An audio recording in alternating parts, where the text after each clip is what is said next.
How do you explain to your loved ones and your family members that you're going to pursue a career in law enforcement? And what do you do if they don't accept it? Let's discuss.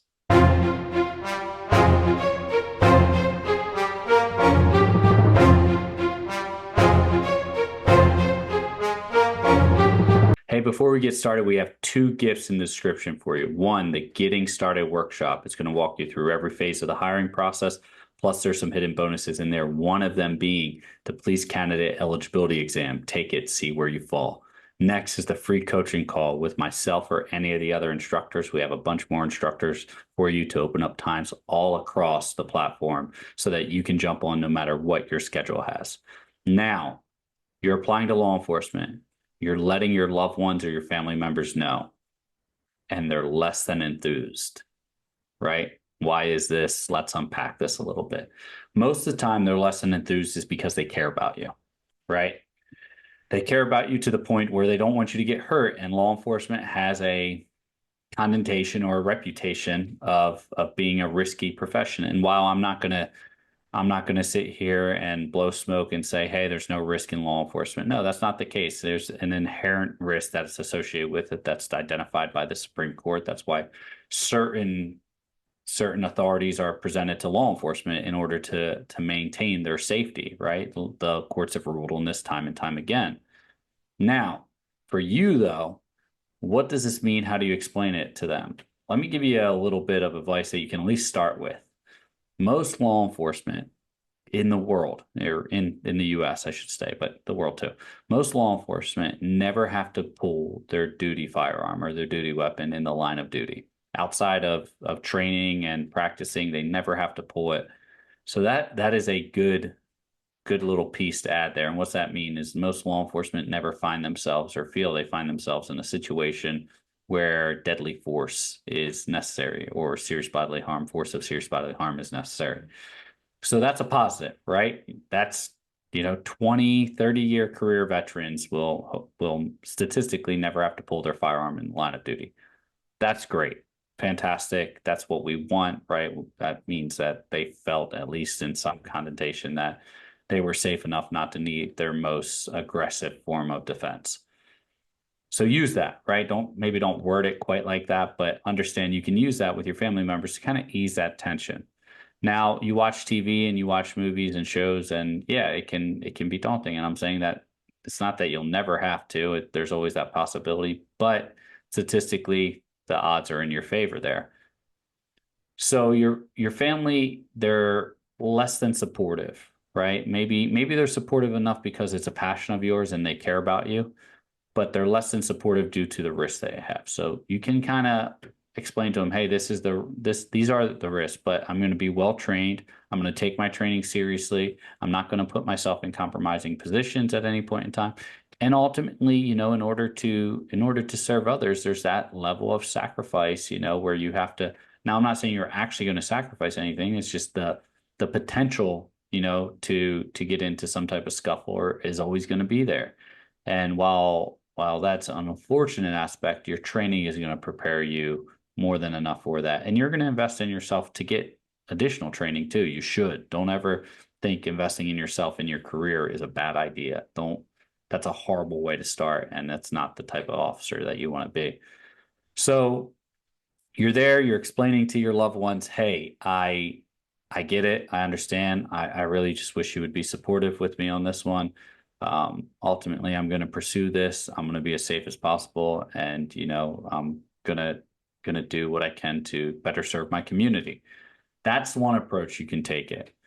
The other aspect you have is what happens if a family member has an issue with law enforcement? And what do you do there, right? Do you have to list them? What if they have had, a criminal history? Is that going to impact you? And the answer is it depends, right? So if it's an immediate family member, then yes, you have to list them: a spouse, a child, a brother, a sister, a mother, or father. You have to list them, and it is going to have an impact. Whether it has an extremely negative impact or not so much of a negative impact is going to depend on how you articulate it and the relationship you still have with that individual. If you say, hey, yeah, let's just use a hypothetical situation here. Yeah, my father was arrested for breaking and entering. 30 years ago, and since then not been in trouble with the law. Yeah, that'd come up. They'll ask you about it and say, yeah, he said he's had no issues. It was, a little bit after I was born, or it was before I was born, or whatever. And yeah, he was reformed, and he's goes through, and he's been a loving, caring father since then. Okay, great. That's good articulation. Now, if the said individual has an extensive criminal history and rap sheet, then you would say, yes, this individual has done X, Y, Z. My Our involvement together is limited, right? Where we do run into each other, and we do communicate from time to time, mostly at family gatherings, or even, via or through my mother, or however else. But you want to distance yourself from any type of consistent criminal element, right? Even a family member, unfortunately, that's just what it is. I'm speaking from experience too. So just kind of keep that in mind. You have to have that type of consideration to pursue this profession, is because they're going to have to give you a security clearance, and your background is a major factor of that. And the people you associate with are major factors in that as well. And we'll kind of get to that here in a little bit when we get to associates and friends. But that's kind of a consideration. What if they don't want you to join because they're not fond of law enforcement? Well, at that point in time, you have to make the decision of what's best for you, yourself, and your family. Your, maybe soon to be, husband, wife, children, or whatever you have going on there. Is it worth that your brother, sister, mother, father, or anyone else is their involvement or negative involvement with law enforcement is having a significant, or you're going to allow it to have a significant impact on your career? Things to consider. I'm going to caveat something real quick, and I just want to hit on this. I mean, this could be its own episode here, but I want to caveat on the fact that if you are living at home, or you're living, with your siblings, or your parents, or anything along those lines, or even a spouse that is a convicted felon, right? Which means no firearms can be in the home. You're going to have a serious hurdle and a serious consideration to determine whether or not you're willing to move out, or you're willing to change your living situations in order to accommodate your career. It's just, it is what it is. If you can't bring a duty weapon home because no firearms can be in the home of where a convicted felon is. So, considerations. I'm not going to dive too deep into that, but just kind of look into that, see if your state has any specific parameters surrounding that. Now, kind of going back to a family member that doesn't like law enforcement, but you do have a relationship with them, and you just explain to them, and you explain to your background investigator, hey, my brother, sister, mother, father, is not a big fan of law enforcement. It's not that they don't support me pursuing the career. They just have had negative interactions. I've listed all of them, of course. However, it's not a deterrent. And while I respect their opinion, it's my life, and I'm going to pursue it. You need to be clear about that. You need to let that be known, because they're going to say, hey, are you supported by your family in this? You're going to say, yes, I'm supported by the family that matters, right? And whether it's my wife, my husband, my children, mother, father, brother, sister, that's going to be a consideration. Yeah, hey, my brother doesn't want me to join law enforcement because they're afraid for me. Okay, hey, my brother doesn't want me to join law enforcement because he doesn't like law enforcement. Hey, I told him accept it, or or it's just going to be a factor, and we're just not going to have a relationship anymore, because this is the career I'm pursuing for my community and for myself. So you can make that perfectly clear and perfectly known to your background investigator, and I highly encourage you get out in front of it as well when it comes to something along those lines.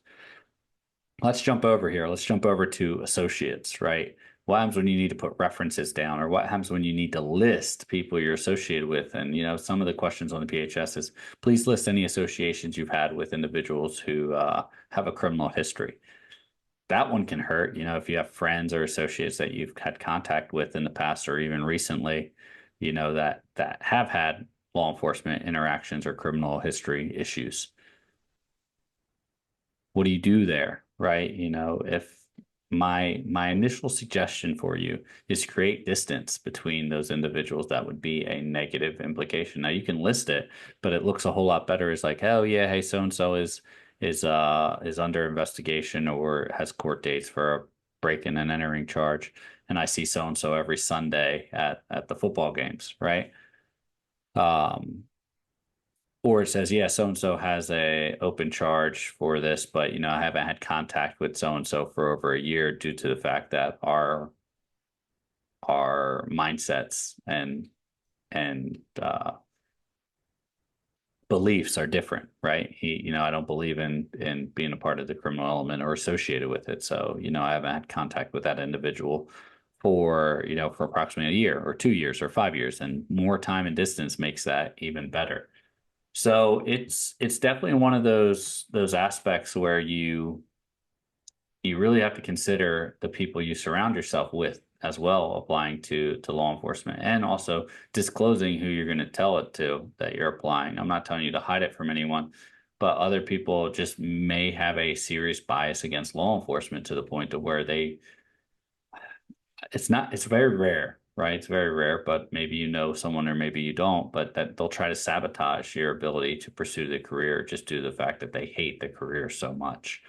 Um, it's not uncommon for me to see, a home visit for a law enforcement, specifically when I'm talking about a more younger candidate, but where they respond to the home or they contact the parents, and the mother or the father makes it perfectly clear that they don't want their child in this profession, and they say a bunch of stuff where they either try to dissuade the background investigator or they vocally discuss their distaste or their dislike of their child pursuing this profession. Same with a spouse, right? Same with a sibling. It's potentially there. So just kind of keep in mind the way you caveat this is you have open dialogue and discussion with everybody that's going to be put down on your PHS, right? Your personal history statement, your PQS, your background pack, whatever you want to call it. It doesn't matter. Sit down and have a conversation with them. If your parents are still alive, sit down and have that conversation with them. If you have a spouse, sit down and have that conversation. Even your children, if they're a bit older, because they can be asked as well. Siblings specifically, and then ultimately your references, right? So if you're going to provide a list of references, make sure that they're going to positively review you for the position that you're applying to. Don't say, hey, I'm going to use you as a reference, and then they get blindsided by ABC Police Department investigator so and so, and I'm calling to in reference of Frank and his application to become a law enforcement officer. And they're saying, "Oh man, I know he put me down as a reference, but I would have told him no if I knew he was trying to become a cop." Right? No, that's gonna slow at best, it's gonna slow your process down. At worst, it's gonna make them seriously consider the references that you applied and whether or not your character is suited for this, because you couldn't even provide a reference that would give you a good review. So there's that. And then you get into the associates, and you try to have that conversation with associates too, especially if you think that they're going to be a potential hurdle in your background. Or you separate yourself from them, right? If they're going to be a significant hurdle, then you separate yourself.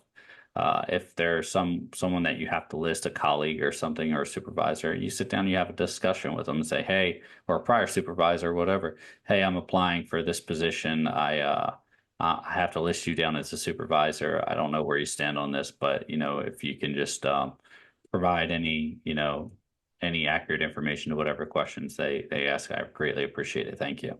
Right. That's the way you handle situations like this. It's difficult. There's a lot to it. Most of the time what I see is I see loved ones really just concerned for their individuals, but you sit down, you break it down, and then ultimately I see those same loved ones down the line, a few years down the line, very proud of you and the accomplishments and the services you're doing as a law enforcement officer. So, next thing you know, they have thin blue line stickers, thin blue line flags out in front of their house, whatever, just to represent that they support their family member or loved one in the profession, not for any other reason, just other than support. So keep that in mind. I hope this helps. There's a lot here. There's really a lot to go into, and each one of your decisions is critical as well. But we have those gifts in the description for you. First one being the Getting Started workshop. It's going to walk you through every phase, plus some hidden bonuses in there to include that police candidate eligibility exam. Take it, see where you fall. Next is the free coaching call with myself or any other instructors. We have all those new times available, including evenings and weekends now to fit y'all's schedule. So jump on, sign up. We'd be glad to help you any way we can. I hope this helps. Stay safe, and I'll see you next time. Hey, before I let you go, I did want to ask real quick, if you enjoy this, know that we go in and we answer all the questions on YouTube. And then if you have any enjoyment from the podcast, from the audio podcast, no matter where you're watching it, Spotify, Apple Podcasts, or any of the other platforms, please leave us a review and like and share it. That's how we get out there, and then that shows me that this is the content that you all want to see, and then it's actually being beneficial. So if you have a comment and you want to ask a quick question, you can ask it over on YouTube. We try to answer all of them for as long as we can, as well as any of the extra gifts that we have for you. But additionally, you can go on to our website. It's Armagan CT, so ARMOGANCT.com. And up there, we have live free trainings that we do as well occasionally. And you can keep checking there and see if that's something that you want to jump onto. I hope this all helps you. As I said before, stay safe, and I'll see you next time.